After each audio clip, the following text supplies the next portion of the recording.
Welcome to this explainer. Today, we're diving headfirst into an incredibly profound academic investigation.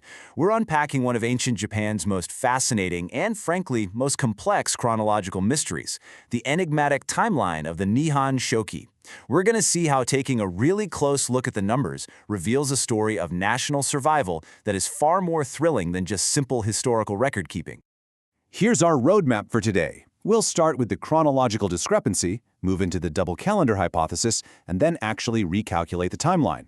After that, we'll look at aligning historical records, uncover the historical camouflage, and finally, break down the strategy for national salvation. All right, Section 1, the chronological discrepancy. So right off the bat, we run into a major biological impossibility. Why do the early emperors have lifespans exceeding 120 years? According to the official timeline of the Nihon-Shoki, early emperors lived impossibly long lives. For instance, Emperor Nintoku reportedly lived to the astounding age of 142, and Emperor Sunin, he's said to have lived to 140. I mean, that alone signals to any focused learner that we aren't just looking at regular historical accounting here. There is absolutely something fundamentally skewed about the way time is being measured. And honestly, it gets even more perplexing. Think about the famous Himiko Himekami. She's a highly significant historical figure, prominently recorded in Chinese texts. Yet, if you look at the official timeline of the Nihon-Shoki, she's completely absent, gone. How could someone so undeniably important just vanish from the official records of her own region? This glaring omission raises some serious suspicions of an intentional chronological shift. Which brings us to Section 2, the double calendar hypothesis. To make sense of this, we need to understand a very specific concept: the spring/autumn double calendar, or Shunju by Reiki.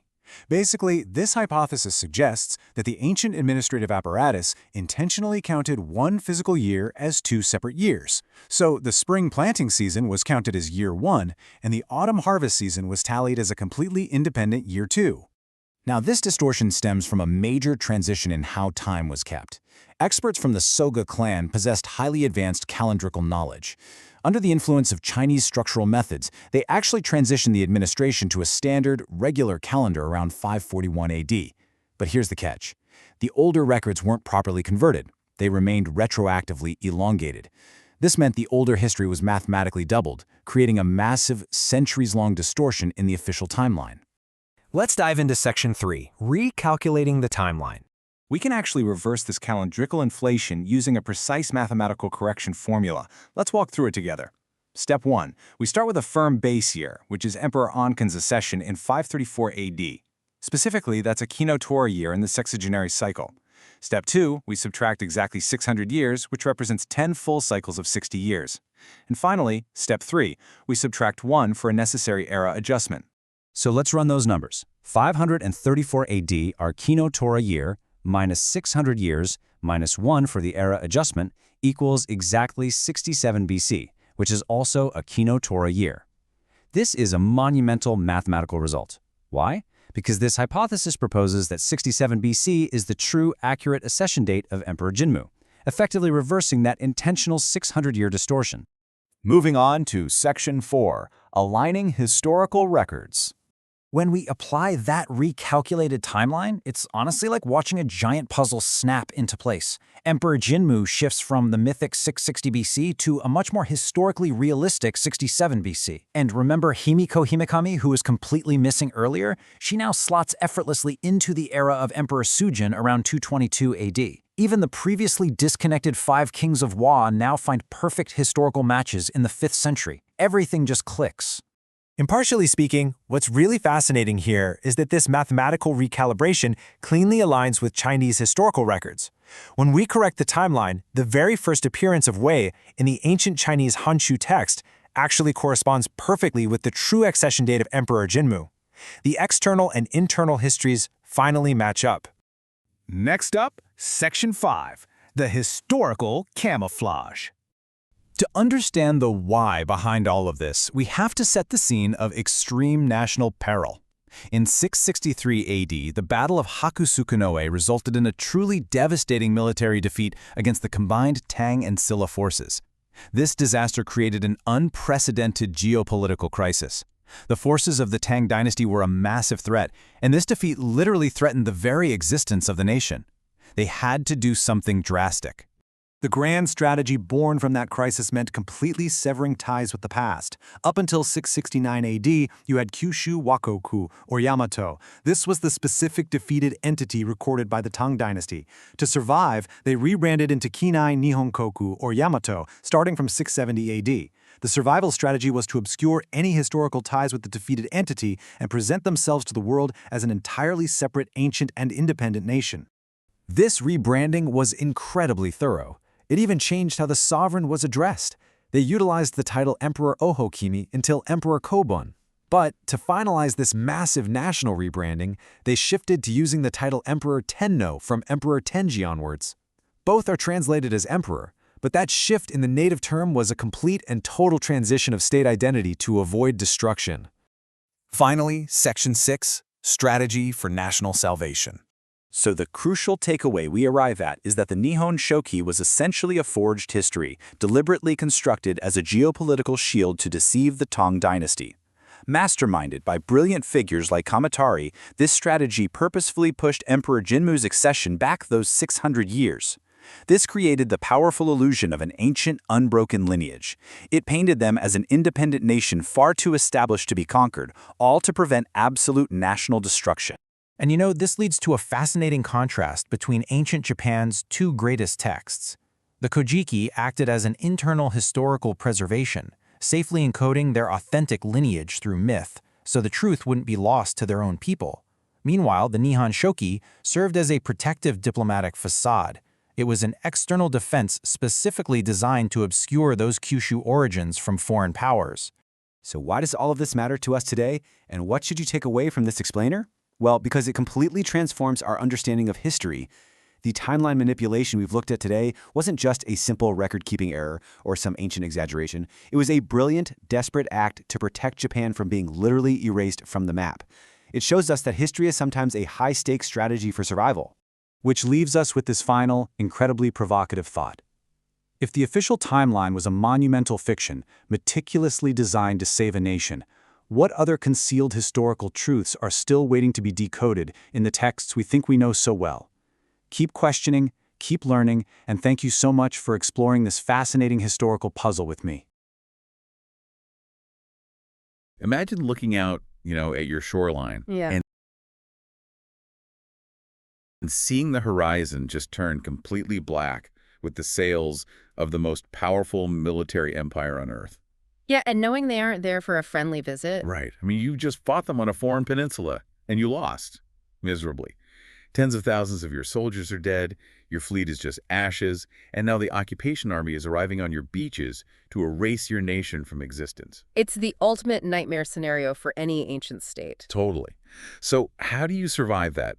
If you're the leaders of the Japanese archipelago in the year 663 AD, you don't fight back. You don't just surrender and become a vassal either. No, you do something much more complicated. Exactly. Instead, you sit down and you basically invent the greatest, most elaborate historical lie ever told. Yeah. You rewrite reality. It is, honestly, arguably the most audacious act of statecraft in human history. We usually think of history as something that is written, after the dust settles to remember what happened. Yeah, like an objective record.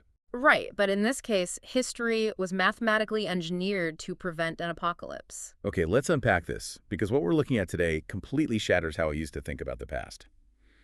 To understand how an entire nation faked its own identity to survive a superpower's wrath, we have to rewind from that terrifying moment in 663 AD. We have to go back and look at something that, at first glance, seems like a hilarious typo. Yeah. Exactly. Like, did you know that according to the earliest official records of Japan, the first dozen or so monarchs routinely lived well past 100 years old? It's completely wild to read. I'm not talking about reaching a healthy 99 either. I mean, Emperor Nintoku supposedly lived to be 142. Right, and Emperor Yuraku to 124. Which is the kind of detail that usually makes modern readers just chuckle and flip the page. No, I did. Yeah, and when historians first translated these texts, the immediate reaction was to just write it off. We assume ancient people were either terrible at keeping track of time or, they were just wildly exaggerating to make their kings look like immortal demigods. It feels completely binary.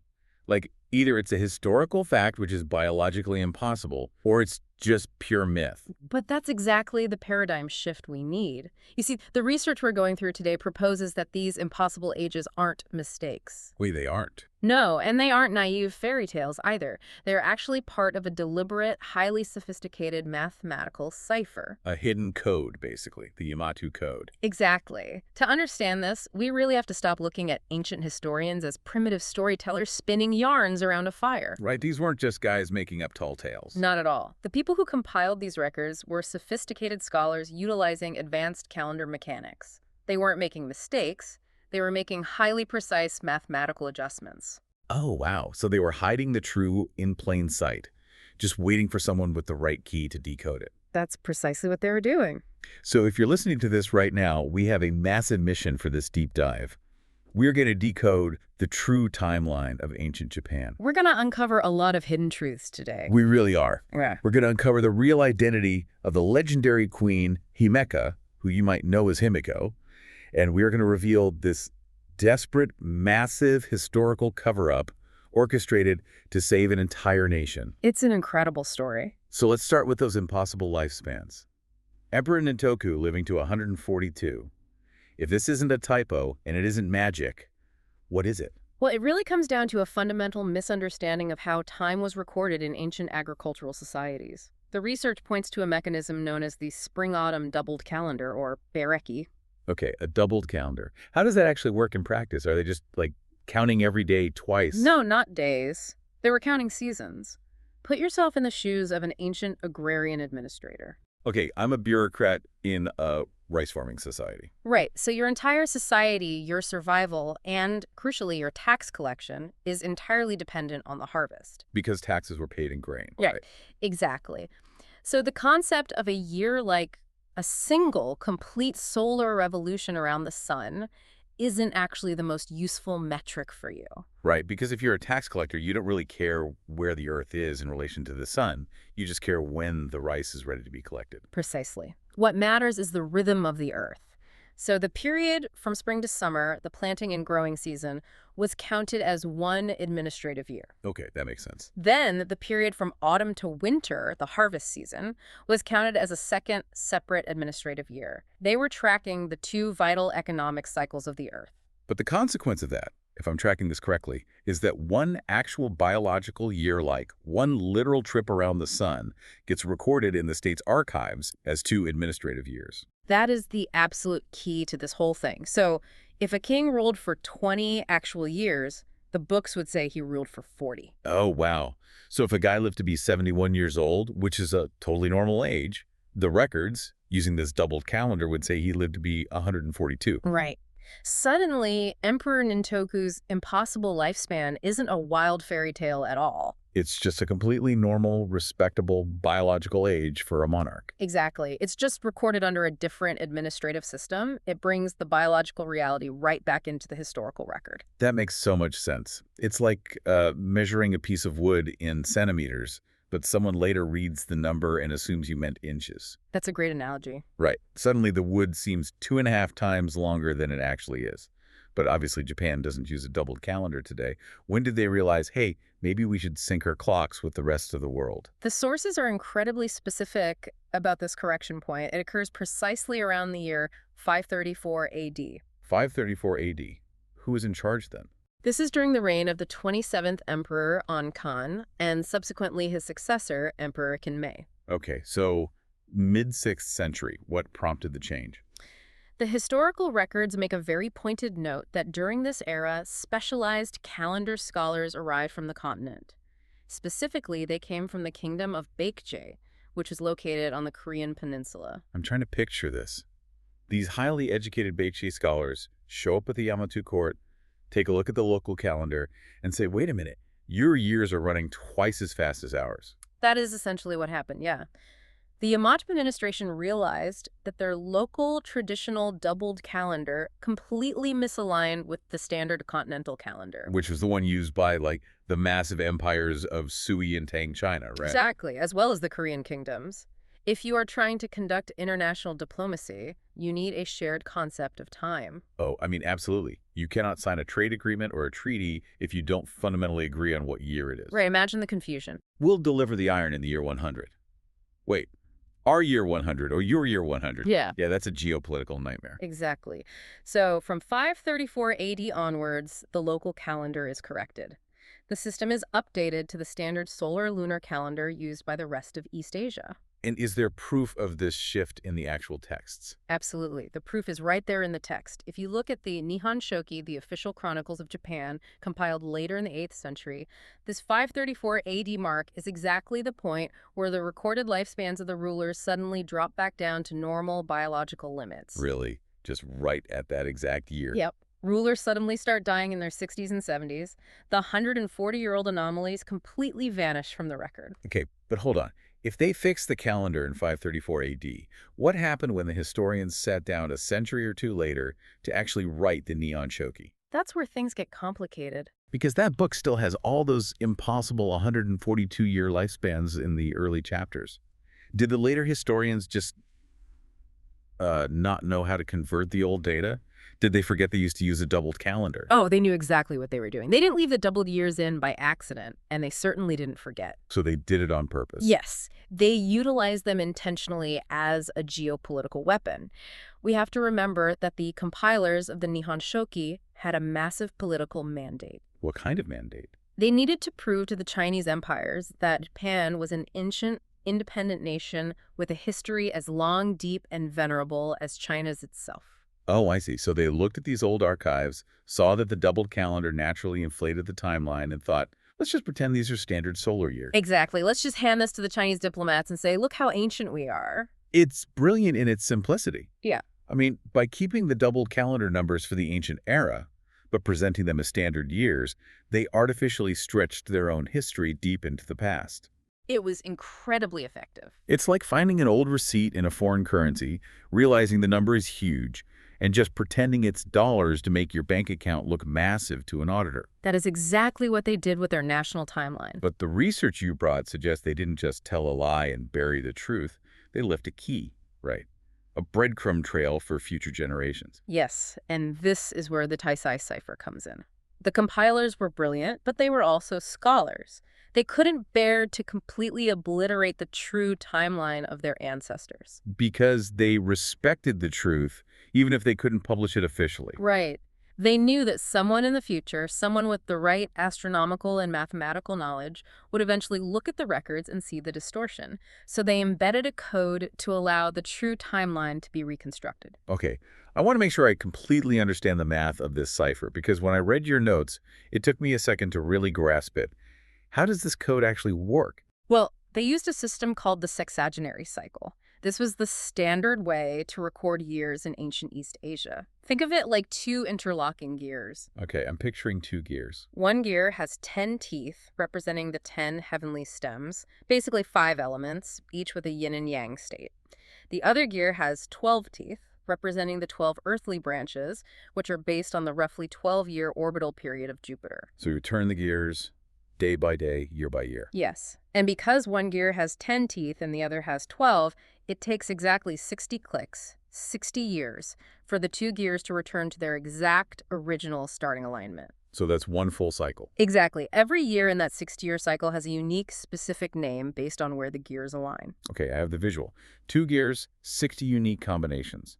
How did the historians use this to hide the real timeline? The compilers of the Nihon-Shoki took one highly specific marker from this 60-year cycle a year name called Kino-Tora. Kino-Tora. Out of the dozens and dozens of emperors listed in the massive chronicle, they attached this specific Kino-Tora marker to the accessions of only 2 emperors. Just 2, out of hundreds of years of history. Just 2. The first one is attached to the accession of the 27th Emperor Ankan. And what year did Emperor Ankan take the throne? Exactly 534 AD. The exact year you said the Baekji scholars arrived and the calendar was corrected. Correct. Yeah. The boundary line between the old doubled calendar and the new standard calendar. Now, the second Kino-Tora marker is attached to the accession of the first emperor, the legendary founder of the nation, Emperor Jinmu. So they put 2 giant flashing neon signs in the timeline. One at the founding of the nation and one at the exact moment the calendar was corrected. Now, do the math between those 2 signs. Between the Kinotora year of Emperor Onkan and the Kinotora year of Emperor Jinmu, there are exactly 10 full rotations of those 60-year gears. Exactly 10 cycles. Wait, so 10 times 60, exactly 600 years. Exactly 600 years of official recorded time. But remember, everything before 534 AD was recorded using the old agricultural doubled calendar, where one real year equaled 2 recorded years. Oh. So to find the real elapsed biological time, You have to cut that 600 years in half. so the true elapsed time between the founding of the nation and the year 534 AD wasn't 600 years, it was 300 years. Precisely. If you start at 534 AD and count backward by 300 real biological years, you arrive at the true founding date of the Yamato state. That is just brilliant. The official, forged Nihon-Shoki timeline claims Emperor Jinmu founded Japan in the mythical, impossibly ancient year of 660 BC. But if you apply the YAmatu-Code, if you have the doubled years based on the Kinotora markers, the true founding date shifts forward by over 5 centuries. And it lands right around 67 BC. Yes, 67 BC. And what's fascinating here is that 67 BC is not just a random mathematical output. It aligns perfectly with the archaeological reality of the late Middle Yayoi period. What's actually happening in the dirt during that time? If you dig into the soil of the archipelago around 67 BC, this is exactly when we see an explosion of bronze and iron tools arriving from the continent. So real technological leaps. Right. We see the sudden formation of massive fortified settlements. We see the dawn of a complex, unified political structure. The archaeology perfectly matches the birth of a state. So the code transforms Emperor Jinmu from a mythological demigod living in 660 BC into a very real, very plausible historical unifier operating in 67 BC. Exactly. That is absolutely wild. Let me make sure I'm wrapping my head around this. They deliberately stretched their history by 300 real years to make themselves look older and more intimidating to foreign empires. Yes, that was the primary goal. But they left this secret mathematical breadcrumb trail, the Kinotora gear alignment, for anyone in the future who knew how to look past the illusion. It's a masterclass in dual-purpose documentation. Outwardly, to the Tang Dynasty diplomats reading the book, it says, "We are ancient and unassailable. Do not mess with us." And inwardly. Inwardly, to the elite scholars who understand the calendar CAD, it preserves the exact, unvarnished truth of their origins. Okay, so we've established the true timeline. We've collapsed this 600-year phantom history like an accordion. Now here is where it gets really interesting. This is my favorite part. Because once you fix the timeline, the missing pieces of history suddenly snap right into place. And there is no bigger missing piece in ancient Japanese history than Queen Himiko, or as our sources insist on pronouncing it to be historically accurate, Himeka. Right, with the me sound likely dropped or unrecorded, we'll refer to her as Himeka today. Himeka is arguably the most famous figure from ancient Japan, largely because she is meticulously documented by outsiders. She is the star of the Weizi Wajindan, which is the official historical record of the Chinese Wei dynasty. I've always found her story fascinating. The Chinese diplomats write about arriving in the archipelago in the 3rd century, and they record Himeka as a tremendously powerful queen who ruled over a massive confederacy of nations. She was a true powerhouse. She really was. She sent emissaries to the Chinese court. She received golden seals recognizing her authority. She commanded armies. She was a major geopolitical player. But if you open Japan's own official history, the Nihon-Shoki, and you turn to the 3rd century, what do you see? Nothing. There is no queen ruling in the 3rd century. It's just a continuous, unbroken line of male emperors. Himeka is completely missing. Take a glaring omission. I know this has driven historians crazy for centuries. I've read theories that she never existed, or that she was just some minor local village leader that the Chinese diplomats somehow blew out of proportion to make their own diplomatic efforts look better. But if we connect this to the Yamato-Code we just uncovered, the mystery vanishes instantly. We just have to apply the corrected timeline. Okay, let's do the math again. When we remove that 600-year chronological distortion, the 3rd century, the exact time the Chinese emissaries were having meetings with Queen Himeka, aligns perfectly with the reign of the 10th emperor, Sujin. Wait, I'm looking at the timeline, and in the 3rd century, under this corrected calendar, we have Emperor Sujin. That's a man. Right. Did the Chinese just completely hallucinate a queen? Or did they meet Emperor Sujin and somehow think he was a woman? Neither. She is right there on the records, but she is hidden behind a title. The sources argue that Himeka or Himiko is not actually a personal given name. It's not a name. No. It's a phonetic Chinese translation of a Japanese title, Hime-Kami. Which means what, exactly? It translates essentially to female deity or supreme priestess. Oh, so the Chinese envoys show up on the beach, they ask the locals who's in charge around here, and the locals say, the Hime-Kami. And the Chinese scribes just write down Himiko as her name. That makes total sense. Exactly. So now we look at the Nihon-Shoki during Emperor Sujin's exact corrected time frame in the 3rd century. We ask, is there a tremendously powerful female figure with immense spiritual authority operating alongside Emperor Sujin? And let me guess, there is. The answer is a resounding yes. Right. Her name is Yamato-Totohi Momoso Hime. Yamato-Totohi Momoso Hime. Okay, so we have a powerful woman. But how do we know she's the same person the Chinese called Himeka? Because the parallels between her life in the Japanese records and Himeka's life in the Chinese records are mathematically and historically identical. How so? Both women led a very specific, highly unusual type of statecraft, a dual governance structure. The Chinese records specifically note that Queen Himeka had a male younger brother who assisted her in ruling the country. Okay, and in the Japanese record? In Nihon-Shoki, Momoso Hime is the aunt or close senior female relative of Emperor Sujin. It's the exact same dynamic. So they split the duties. Right. He handles the administration, the military campaigns, the physical day-to-day running of the state. She handles the spiritual domain. It's a complete separation of powers. The political core is male. The spiritual core is female. That's a fascinating dynamic. Yeah. But is there physical evidence tying them together? Because a dual governance structure is a strong clue, but it's not exactly a smoking gun. Let's look at the archaeology and the astronomy. The Chinese records state that when Himeka died, a massive burial mound over 100 paces across was built for her by her followers. 100 paces is huge. It is. And today, modern archaeological consensus points to a massive keyhole-shaped tomb in the Nar Basin called the Hashihaka Kofun as the absolute leading candidate for Himeka's tomb. And let me guess whose tomb the Nihon-Shoki claims the Hashihaka Kofun is. It explicitly states it is the tomb of Yamato-Totohi Momoso Hime. Wow, that's a direct match. But it gets even more precise. Astronomical reverse calculations using modern computers to track ancient celestial movements show that a major, terrifying solar eclipse occurred directly over the Japanese archipelago right around the time Himeka is recorded by the Chinese to have died. An eclipse. Yeah. The literal death of the sun. For a spiritual leader whose authority is tied to the heavens, that's catastrophic. Exactly. Now, look at how the Nihon-Shoki records Momoso Hime dying. It's a highly symbolic, almost bizarre story. What's the story? It claims she died by striking her own genitals with a chopstick after discovering that her husband, who only visited her in the dark, was actually a snake god. Wait, what? She stabs herself with a chopstick because her husband is a snake. How does that connect to an eclipse? You have to read the mythology as encoded history. Scholars interpret this strange myth as a deeply encoded metaphor for a solar eclipse. Okay, break that down for me. The snake eating the sun, the sudden darkness, the death of the female creative force, it's a metaphorical recording of a celestial failure. Her spiritual contract with the heavens failed during the eclipse, and she died shortly after. So it's the exact same person dying at the exact same time, recorded through two vastly different cultural lenses. Yes, one, a dry Chinese diplomatic log, the other, a mythologized Japanese theological text. Okay, my mind is slightly blown by the chopstick snake metaphor, but I want to talk about the actual power dynamic here. Because establishing this absolute spiritual veto is one thing.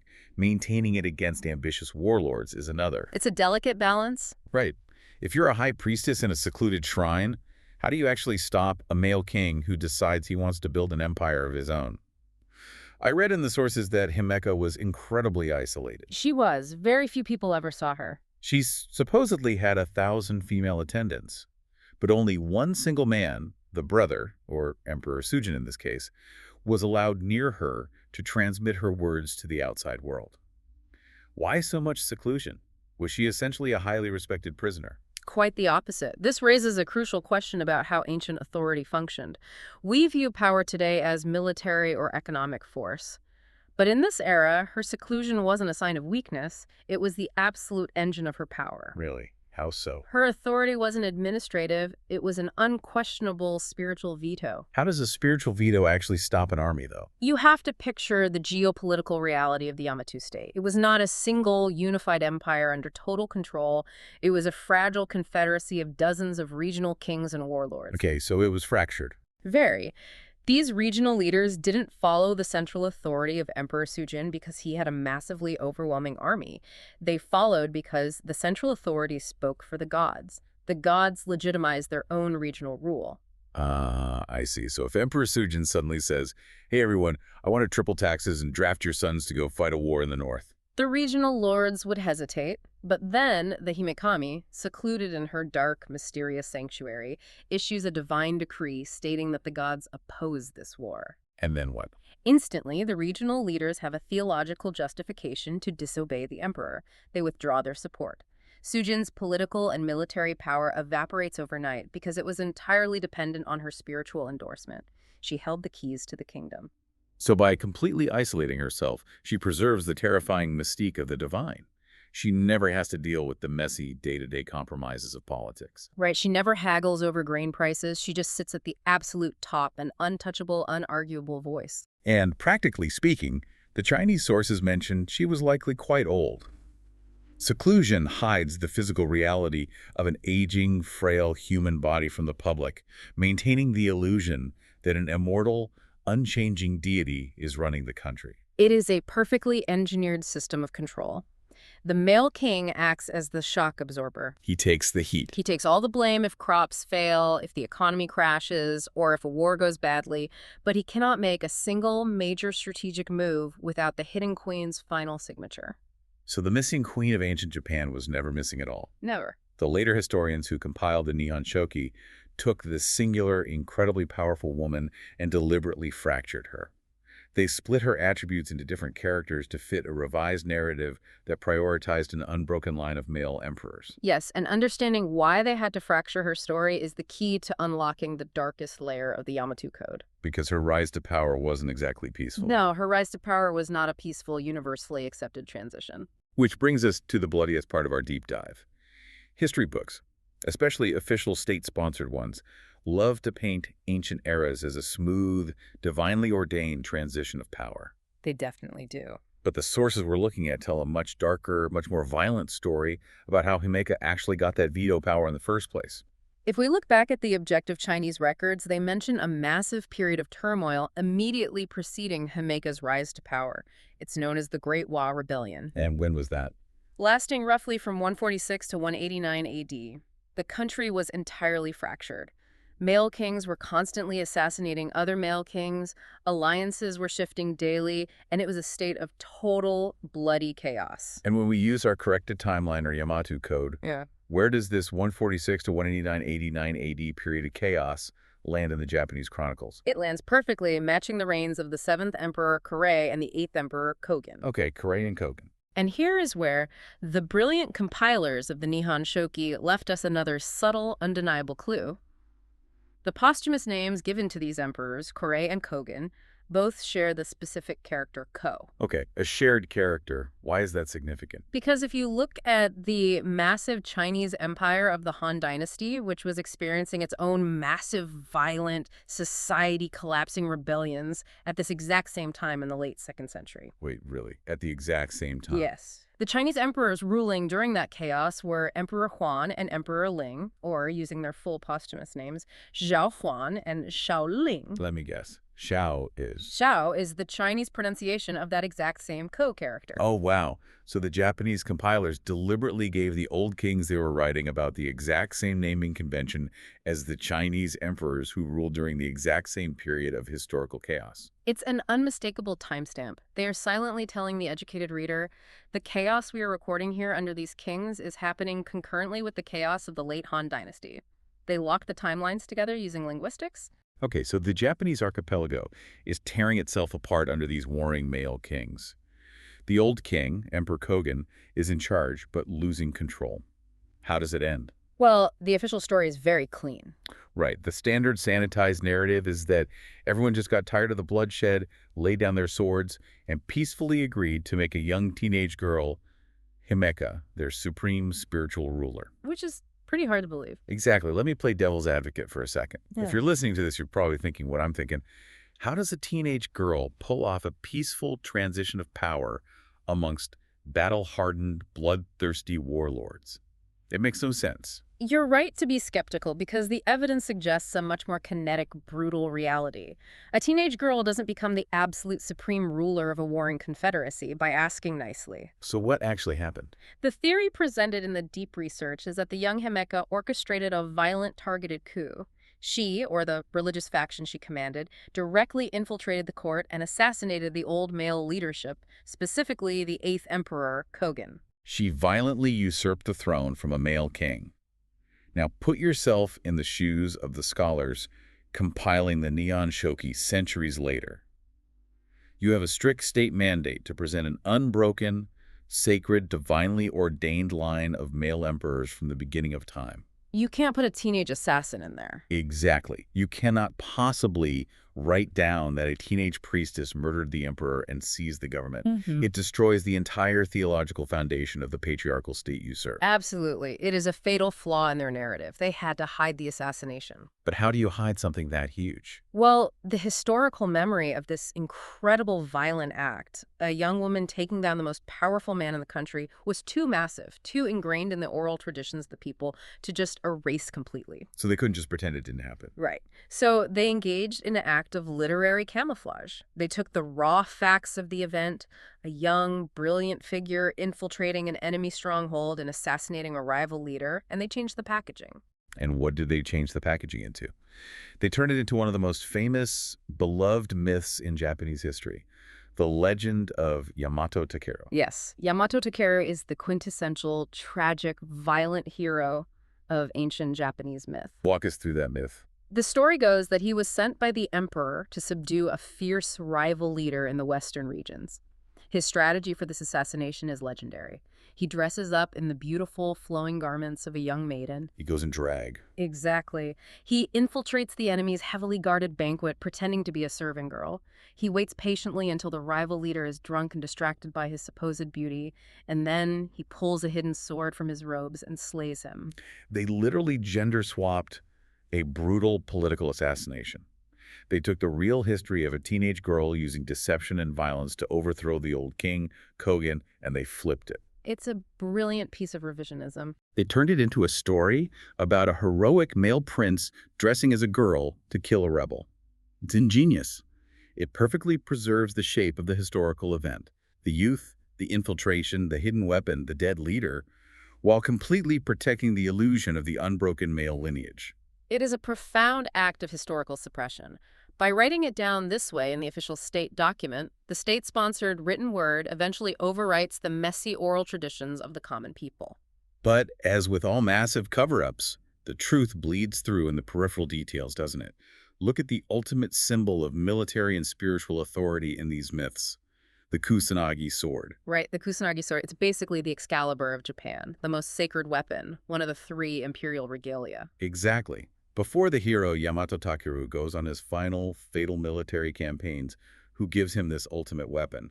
Where does he get the authority to wield violence? It doesn't come from his father, the emperor. No. It is given to him by his aunt, Yamato-Hime, the high priestess at the sacred grand shrine of Ise. The highest authority, the literal tool to legitimize violence and rule the land, is held by and passed down strictly through women. The men do the bleeding, but the women hold the mandate. That's such a powerful phrase. And if we look back at the real history of Himeka's coup, the sources suggest that after the young Himeka orchestrated the assassination of the old king, Kogen, the king's widow, who was the highest-ranking female spiritual leader of the old defeated regime, formally handed over the sacred symbols of authority to the young Himeka. This is a crucial detail. It proves that the true authority to legitimize a ruler didn't belong to whoever had the biggest army. Who did it belong to? It belonged to the female lineage, specifically the ancient Nigehayahi line. A male king could not rule without their explicit physical transfer of authority. So Himeka didn't just take power by brute force. No, she secured the absolute spiritual mandate from the highest-ranking woman of the previous era. She legalized her own coup. So the men might have been the swords, but the women were the ones who decided who got to wield them. Which brings us to the next massive realization. Because once Himeka established this dual governance system, with the female holding this absolute spiritual veto power over the male administrator, it became a strict, unbreakable law of the land. What's fascinating here is how rigidly absolute this rule became over the following centuries. The overarching mandate established by Himeka was simple but ironclad. A male king, an ohokimi, was strictly forbidden from achieving massive, independent diplomatic or military success abroad. I'm trying to put myself in the shoes of one of these male kings. Why is conquering something abroad specifically forbidden? If I conquer a neighboring island, isn't that good for the state? You have to look at it from the perspective of the high priestess trying to maintain the balance of power. If a male king stays home and handles domestic squabbles, he still desperately relies on the high priestess to keep the regional lords in line with her spiritual veto. He needs her. Right, his power is tied to hers locally. But if a male king raises an army, crosses the ocean, and conquers a foreign land on his own, or if he secures diplomatic recognition and trade rights from a massive empire like China entirely on his own. Oh, I see. He returns home with ships full of foreign gold, exotic weapons, immense prestige, and an army of veterans fiercely loyal only to him. Exactly. Suddenly, he is so rich and so popular that he no longer needs the spiritual veto of the high priestess to keep the regional lords in line. He can just pay them off or crush them. He monopolizes the stage.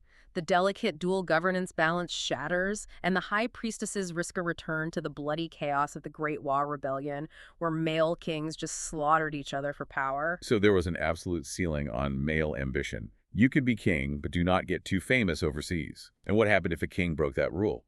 Let's look at the story of the 14th Emperor Choi. Emperor Choi is a perfect, brutal case study of this system in action. According to the chronicles, he decided to launch a massive military campaign against the kingdoms across the sea in the Korean peninsula. It's going completely rogue. Crucially, he did this without securing the spiritual approval of the female lineage. The high priestess explicitly warned him that the gods did not authorize this invasion. He ignored the divine warnings. He wanted the glory for himself. And the result? He mysteriously and suddenly dies before the campaign can even really begin, just drops dead. Just drops dead, huh? The chronicles frame it as a divine curse, a smiting from the gods for his disobedience.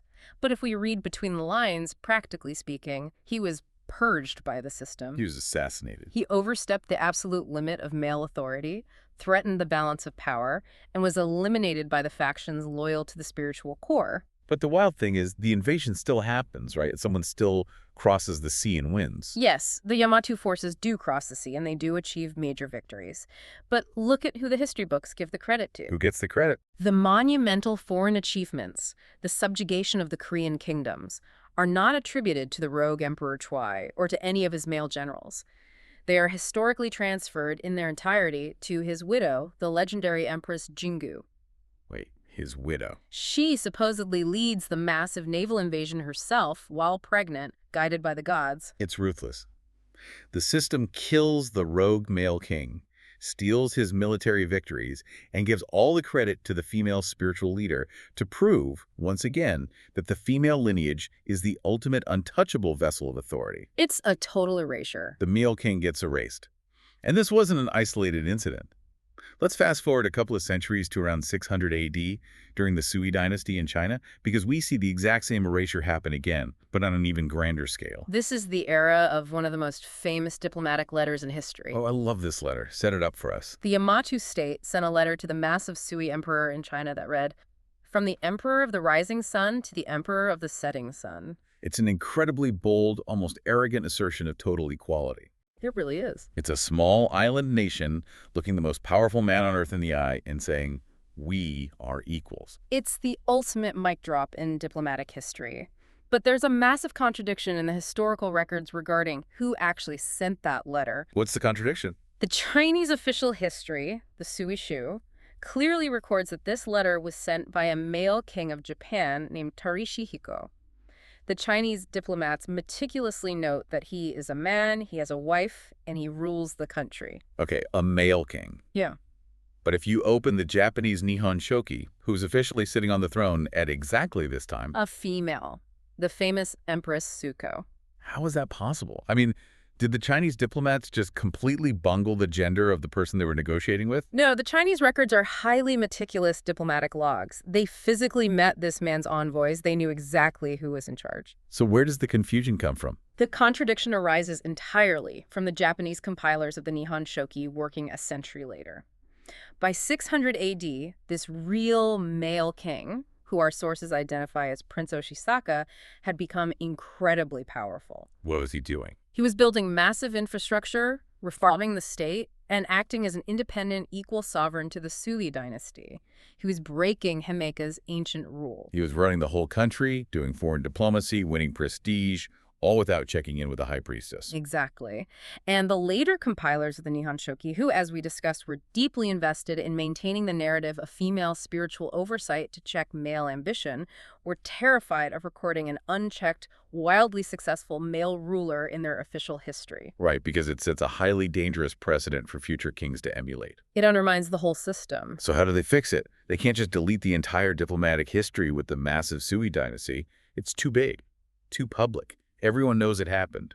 They utilize the same technique of data fragmentation we saw with Himeka. They take the real historical figure of the rogue male king, Prince Oshisaka, and they violently split his identity into two literary stand-ins. Okay, so they split him in two.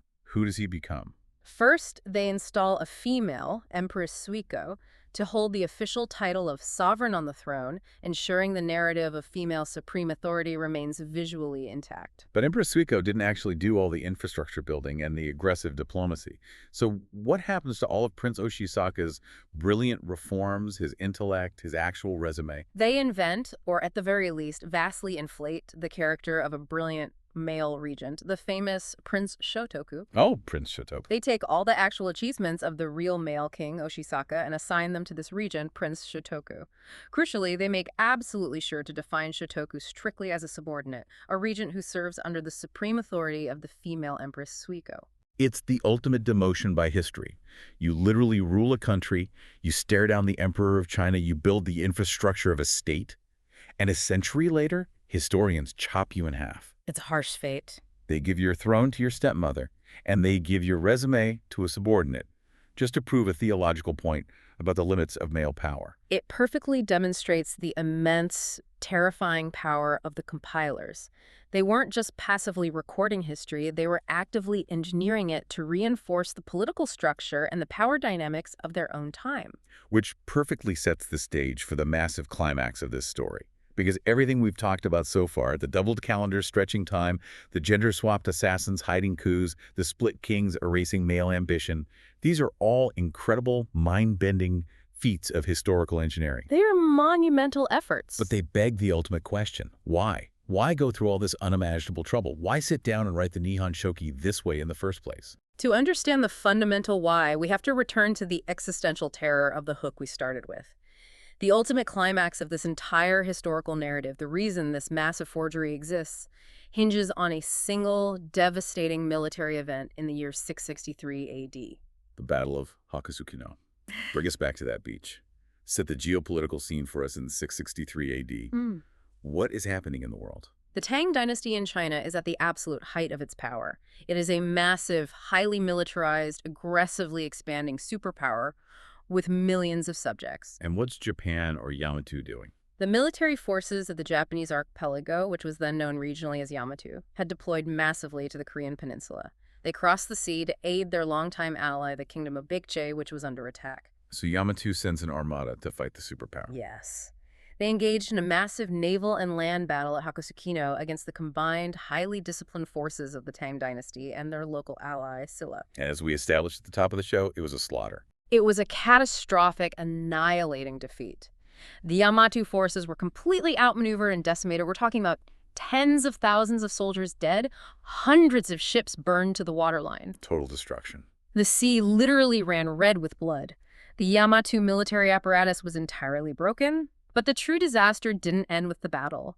Following the defeat, the Tang occupation forces, the vanguard of the superpower, actually crossed the sea and landed in the Japanese archipelago. So it wasn't just a lost proxy war overseas. The enemy was physically on their shores. The Tang generals were standing on their beaches. I cannot imagine the sheer panic in the Yamato court. The nation was on the absolute brink of total erasure. You have to understand the reality of ancient warfare. There are no Geneva Conventions. Exactly. The Tang Empire could have easily dismantled their state. They could have executed the entire royal family, enslaved the population, and turned the islands into a minor, heavily taxed vassal province of China. They were staring directly at the end of their history. So again, what do you do when the strongest army in the world is standing in your living room with a bloody sword, asking why you dared to attack them? You don't fight, you lie. You lie bigger than anyone has ever lied before. You execute the ultimate diplomatic camouflage. And the architect of this miraculous survival strategy was a brilliant political mastermind named Nakatomi no Kamatari. Kamatari, what was his plan? Kamatari looked at the Tang fleets and realized that Yamato could not survive a military confrontation, and they could not survive being held responsible for the war. To avoid the wrath of the Tang dynasty, the leaders had to completely reforge their national identity. But I'm stuck on the logistics of this. How do you just change your national identity when the occupation army is already standing there looking at you? They know who you are. You create a massive geographical and historical alibi. Kamatari's brilliant strategy was fragmentation. He told the Tang diplomats that the nation that violently fought them at Hakusukino was a rogue, aggressive state located in the south, a distinct entity they called Kyushu. Okay, so they're literally throwing the southern island under the bus. Exactly. They made Kyushu the scapegoat. Then, the leaders in the central region, the actual orchestrators of the war, presented themselves to the Tang occupiers as a completely separate, entirely distinct, highly cultured, and peaceful nation. What did they call themselves? They told the Tang, "We are not Yamato, we are Yamato," later written with the Chinese characters for Nihon. Wait, I have to laugh because it's so brazen. They literally looked the battle-hardened Tang generals in the eye and said, "Oh, those guys who attacked you with thousands of ships, that was Kyushu. Terrible people, very aggressive. We are Yamato. We live slightly over here. We had absolutely nothing to do with it." It is breathtakingly brazen. They severed their own past to save their future. And the historical sources we are using outline a very specific, desperate timeline for this transition. What's the timeline? The state maintained the old, defeated Yamato identity just long enough to deal with the immediate, messy fallout of the war up until the year 669 AD. But in the very next year, 670 AD, they officially debuted the brand new Yamato identity to the continent. So 670 AD. Yes. They sent fresh envoys to China, formally announcing the existence of a nation called Nihon. 670 AD. So that is the literal birth year of Japan as a diplomatic, recognized entity. But if you're claiming to be a completely different independent nation from the guys who just lost the war, you can't just use the exact same royal titles. The Tang diplomats aren't stupid. Exactly. Which brings us to a crucial linguistic and diplomatic shift.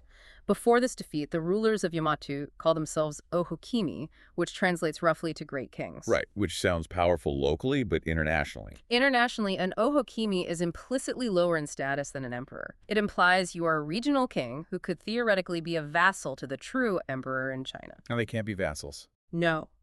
To survive the Tang occupation, to stand on completely equal diplomatic footing with the Tang emperor and assert their absolute untouchable independence, they retroactively upgraded their title. They stopped using a Hokimi and adopted the title Tenno Emperor, or Heavenly Sovereign. So they upgrade their title to Tenno to look the Tang emperor in the eye and say, "We aren't a vassal state you can conquer. We are a sovereign empire equal to you." But let's play devil's advocate again. If I'm a Tang dynasty diplomat and these guys suddenly call themselves Tenno and claim to be an ancient, peaceful empire completely unrelated to the army I just slaughtered, I'm going to say, prove it. If you're an ancient empire, where's your proof? Where's your history? And that exact demand for proof is the entire reason the Nihon-Shoki exists. You hand them a history book, but you don't hand them the true history book. You hand them a weaponized forgery. The ultimate fake ID. This is where the creation of the Kojiki and the Nihon-Shoki comes into brilliant, sharp focus. There are dual books written around the same time, but with entirely dual purposes. Explain the difference, because I always thought they were just Volume 1 and Volume 2 of the same myth. Not at all. The Kojiki was written strictly as an internal document. It was a highly mythologized record of the truth, meant only for the eyes of the ruling class. So it kept the real story. Yes. It preserved the real lineages, the real spiritual foundations, the memories of the coup and the high priestesses. It was the backup drive of their true identity, heavily hidden behind the language of gods and monsters, so commoners couldn't decipher it.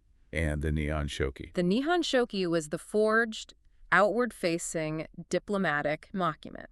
It was deliberately written in classical Chinese, specifically so it could be read by the Tang Dynasty diplomats and the continental powers. And this is the book where they deployed the masterpiece of the Yamato-Code. Oh, man. That's where it all comes together. This is where they used the stretched 600-year doubled calendar we talked about at the very beginning of this deep dive. Oh, my God. It all Connects. They used that mathematically stretched calendar to prove to the Tang Dynasty that their new Tenno lineage stretched back, completely uninterrupted, to the impossibly ancient year of 660 BC. They gave themselves 600 extra years of fake peace. They handed this massive, meticulously calculated, incredibly dense document to the continent to say, look at our records, look at our calendar. We've been a unified, peaceful empire under the Tenno for over 1,000 years. We have a deeper history than you do. We obviously have nothing to do with those aggressive, short-lived upstarts in Kyushu who fought you a few decades ago. It's just staggering to think about the entire official foundation of ancient Japanese history. Yeah. Everything from the impossible 142-year lifespans to the missing Queen Himeka to the gender-swapped assassin Yamato Takeru to the split identities of the male kings. It wasn't bad record-keeping. No, it was brilliant record-keeping. It was all a meticulously crafted geopolitical camouflage suit. It was a masterpiece of fiction worn to survive a superpower's wrath. It was the ultimate desperate act of statecraft. They mathematically engineered a fake past to secure a real future. And the tragic, fascinating irony of it all is that the camouflage worked perfectly. The Tang bought it. The Tang Dynasty accepted the narrative, the newly minted Nihon survived, and the forged diplomatic document, the Nihon-Shoki, became the unquestioned literal history of the nation for over 1,000 years. The survival mechanism became the reality. Okay, my head is spinning in the best way possible. Let's take a deep breath and recap this incredible journey for everyone listening, because we've covered massive ground. We really have. We started with what looked like a hilarious fairy tale emperors living to 142. But we discovered that it was actually a relic of a doubled agricultural calendar, intentionally left in place and mathematically stretched by exactly 600 real years using the Kinotori gears to fight a massive antiquity. Which led us to the realization that when we correct that timeline, the supposedly missing 3rd century Queen Himeka from the Chinese records aligns perfectly with the incredibly powerful Japanese priestess Momoso-hime. Which revealed a highly sophisticated dual governance structure, where secluded women held absolute, untouchable spiritual veto power over the state. A veto power they originally secured through violence, as we saw with the true story of Himeka's bloody coup against Emperor Kogen, a reality so dangerous to the patriarchy that historians gender-swapped it into the famous myth of the male hero Yamato Takeru. And it was a power the priestesses ruthlessly defended, erasing or splitting the identity of any independent male king, like Prince Oshisaka, who dared to achieve foreign glory without their blessing. All of this complex internal maneuvering culminating in the apocalyptic terror of the year 663 AD. Facing total annihilation by the Tang Dynasty at the Battle of Hakusukino, the brilliant architects of the state, led by Kamatari, realized they had to repackage all of this history. Right. They forged the Nihon-Shoki, deploying the 600-year calendar stretch as an impenetrable alibi to convince the Tang Empire that the newly branded peaceful Yamato was an ancient, innocent bystander. It's an unparalleled historical achievement. So, to everyone listening right now, think about the history books you read in school. We are taught to assume they're objective records. We think of history books like an X-ray, showing a clean, broken bone, just coldly pointing at the facts. But they rarely are. Exactly. This deep dive shows us that history is often the ultimate survival tool. It is molded like clay, it is mathematically stretched, and it is brilliantly disguised by people who are staring down the barrel of a sword, desperately trying to protect their future. It requires us, as modern readers, to analyze history not just for what is written on the page, but for why it was written. What army was at the gates? What political threat were the authors facing when they finally put ink to paper? I want to leave you with a final thought to mull over today. If the foundational history of an entire major world nation was mathematically engineered down to the exact alignment of a 60-year gear cycle, all to trick a 7th century superpower into leaving them alone, what other absolute historical facts around the world might just be brilliant, desperate works of diplomatic fiction? It makes you wonder. It really does. If the Yamato-Code exists, how many other historical codes are we walking past every single day, completely blind to the truth? Keep questioning the narrative.